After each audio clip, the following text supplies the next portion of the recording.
L'éducation à la sexualité? Si est-il une nécessité absolue d'après Aurore Bergé, qui est à nouveau ministre de l'Égalité Femmes-Hommes après une courte parenthèse sous Michel Barnier.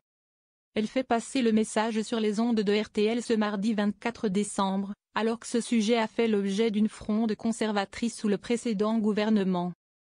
En fonction de la maturité des enfants, on n'aborde pas les mêmes choses à la maternelle et au lycée, pour des raisons évidentes mais dès la maternelle.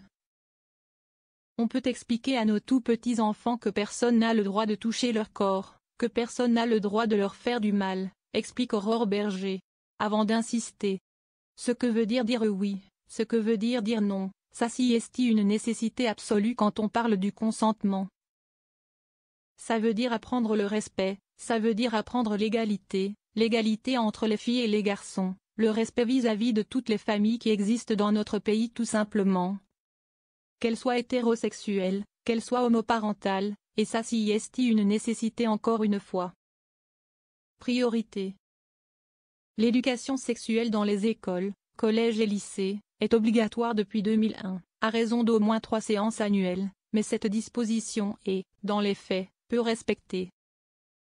Prévu initialement pour la rentrée 2024, le premier programme d'éducation à la vie affective, relationnelle et sexuelle, EVAR, en cours d'écriture, devait être présenté le 12 décembre au Conseil supérieur de l'éducation, CSE, en vue d'une publication pour la prochaine rentrée. Mais cette réunion a été annulée après la censure du gouvernement Barnier. Il est temps que ce soit le cas, que le programme soit effectif, note de la rédaction, estime Aurore Bergé sur RTL.